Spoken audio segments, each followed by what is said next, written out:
शेतकरी मित्रांनो नमस्कार. आज आपल्यासोबत आहे डॉक्टर स्वप्नील देशमुख, ABS इंडियाचे बिझनेस डेव्हलपमेंट हेड, जे स्वतः एक वेटरनरियन आहे, पशुवैद्यक आहेत आणि स्वतः एक गायनेकोलॉजिस्ट आहे. बरेचशा शेतकरी मित्रांचे आम्हाला असे प्रश्न आलेले आहेत की सेक्स सिमेनचा वापर करत असताना उत्तम कन्सेप्शन रेट मिळवण्यासाठी काय काळजी घ्यायला हवी.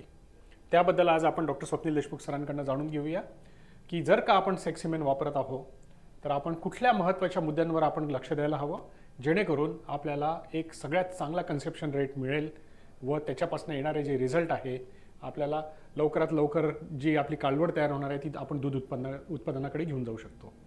सो डॉक्टर स्वप्नील, मला सांगा की आपले जे शेतकरी बांधव आहेत ते जर का सेक्स सिमेन वापर करत असतील तर अशा कुठल्या काळजी त्यांनी घ्यायला हव्या जेणेकरून त्यांना उत्तम याचा सेक्स सिमेनचा रिझल्ट मिळेल आणि आपण त्याच्याबद्दल काय मार्गदर्शन करू शकता.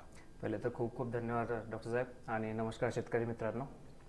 तर सेक्सेलचा किंवा सेक्स सिमेनचा वापर करत असताना आपल्याला बऱ्याचशा अशा गोष्टींचा काळजी घ्यावी लागेल जेणेकरून जास्तीत जास्त आपल्याला कन्सेप्शन रेट आणि जास्तीत जास्त गायी ह्या फळतील आणि याचंच उदाहरण म्हणा किंवा त्याचाच रिझल्ट म्हणा आपल्याला जास्तीत जास्त या कालवडी होतील. तर हे करत असताना सगळ्यात महत्त्वाची गोष्ट ही आहे की सेक्स सिमेन ज्यावेळेस वापरतो आपण ज्याही कुठल्या वेळी वापरू तर ते एक व्यवस्थित जनावरांमध्ये वापरायला पाहिजे. कुठलीही गाय असो ती एक व्यवस्थित पद्धतशीर असायला पाहिजे. तर त्याचे क्रायटेरिया काय काय आहेत. चांगली गाय कशी असणार आहे तर ती गायीचं कमीत कमी ती कालवड असायला पाहिजे, नाही तर पहिल्या किंवा दुसऱ्या वेतामध्ये ती असायला पाहिजे किंवा जास्तीत जास्त तिसऱ्या वेतामध्ये. आता ज्यावेळेस कालवडीची गोष्ट करतो आपण तर कालवडीमध्ये आपण लक्ष ठेवायला पाहिजे की तिचं वजन किती आहे, कारण की वयापेक्षा वजन खूप जास्त महत्त्वाचं आहे. जर तिचं वजन हे जर प्युअर ब्रीड असेल जे HF आहे किंवा जर्सी आहे किंवा बफेलो आहे तर तिचं वजन कमीत कमी 250 ते 300 किलो असायला पाहिजे, जेणेकरून आपल्याला खात्रीशीर माहिती पडते की जनावर पूर्णतः ग्रो झालेलं आहे, त्यांनी आपली स्वतःची पूर्ण वाढ झालेली आहे, शारीरिक वाढ झाली आणि ती फर्टिलिटीसाठी किंवा तिच्या कन्सेप्शनसाठी तिला ते फार महत्त्वाचं आहे. म्हणजे यावरून हे कळतं की ती निगेटिव्ह एनर्जी बॅलन्समध्ये नाही आहे. बरोबर. निगेटिव्ह एनर्जी बॅलन्स हा एक सगळ्यात मोठा प्रॉब्लेम आहे आजकालच्या फील्डमध्ये, कारण की जनावरांना लहानपणापासून किंवा कालवडींना लहानपणापासून तेवढं खाद्य दिलं जात नाही जेवढं तिला गरज आहे, शारीरिक गरज आहे. तर ती जर एक व्यवस्थित वयात आलेली असेल, व्यवस्थित तिच्या वजनामध्ये आली असेल तर ते एकदम उत्तम तिचं वय किंवा वजन आहे. आता जर क्रॉस ब्रीड असेल किंवा छोट्या गायी असतील किंवा जो छोट्या ब्रीड्स असतील तर त्यामध्ये जे वयस्क जनावर आहे त्याच्या 70% त्या कालवडीचं वजन असायला पाहिजे. म्हणजे पूर्ण ग्रोथ झालेली जी गाय असते त्याच्या 70% कमीत कमी तिचं वजन असायला पाहिजे. तर हे झालं सिलेक्शनचा क्रायटेरिया. त्याच्यामध्ये त्यानंतर त्या गायींमध्ये किंवा त्या कालवडींमध्ये कुठलेही रोगराई नसायला, मेट्रायटिस असेल, रिटेन्शन ऑफ प्लासेंटा असेल, रिपीट ब्रीडर्स असतील किंवा त्या वांझत्व असतील किंवा अशा काही गोष्टी, अशा गायींचा आपण उपयोग सेक्स सिमेनच्या इन्सेमिनेशनसाठी करत नाही. यांनी काय होणार की तुम्हाला ज्याही इश्यूज आहेत किंवा जेही गायनेकोलॉजिकल प्रॉब्लेम्स आहेत त्यामुळे तुम्हाला इन्फर्टिलिटीचे इश्यूज होतात आणि अशा गायींमध्ये किंवा कालवडींमध्ये तुम्हाला फर्टिलिटी भेटत नाही. तर सिलेक्शन ऑफ ॲनिमल किंवा जनावरांचं सिलेक्शन करणं ही सगळ्यात महत्त्वाची गोष्ट.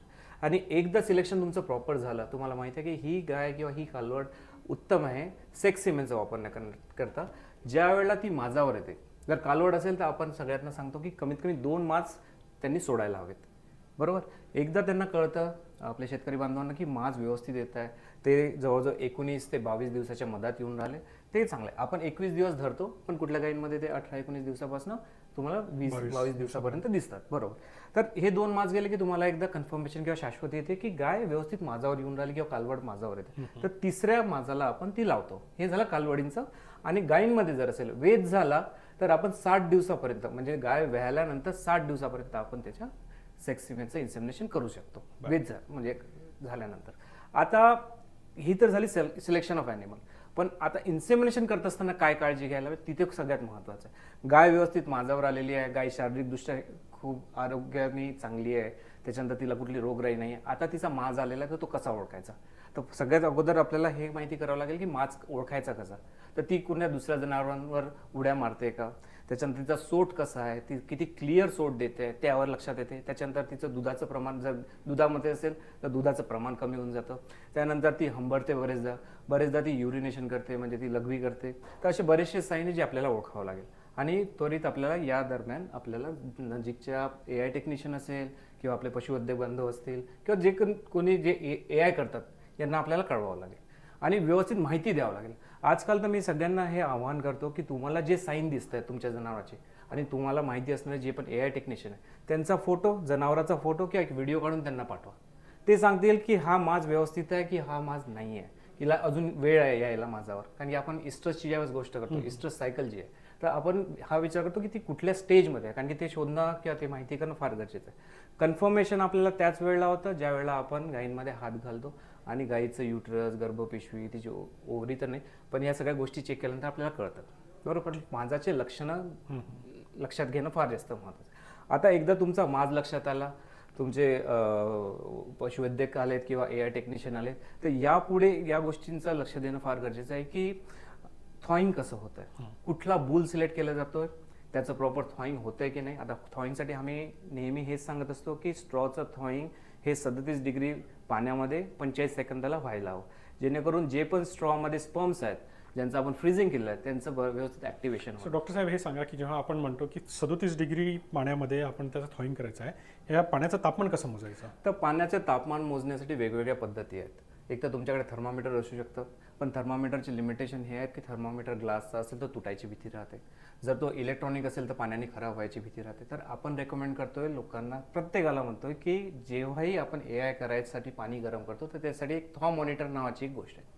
तर थर्मोमीटरमध्ये काय, ती प्लास्टिक स्ट्रीप आहे, त्याच्यामध्ये टेम्परेचर लक्षात येतं आणि 37 डिग्री सेंटीग्रेड पाण्याच्या आतमध्ये ती ठेवतात, खराब होत नाही, वाकत नाही, तुटत नाही, अनंत काळापर्यंत वापरू शकतो आपण आणि सुंदर आणि व्यवस्थित विश्वासू अशी ती थर्मोमीटर स्ट्रीप आहे. सो जेव्हाही थॉईंग करायचं आहे तेव्हा थर्मोमीटरचा वापर करणे अगदी गरजेचं आहे. कारण की जर पाण्याचा टेम्परेचर 37 पेक्षा जास्त असतील तर अशा केसमध्ये स्पर्म मरतात आणि पाण्याचं टेम्परेचर, थॉईंग करणाऱ्या पाण्याचं टेम्परेचर जर कमी असेल तर अशा केसमध्ये पण स्पर्म मरतात किंवा ऍक्टिव्हेट होत नाही, जे आपल्याला फर्टिलिटीला गरजेचं आहे. आपल्याला प्रोग्रेसिव्ह मोटाईल स्पर्म हवेत, जेणेकरून ज्यावेळेस स्पर्म आतमध्ये सोडल्या जातात ते फर्टिलायझेशन साईटपर्यंत पोहोचायला पाहिजेत.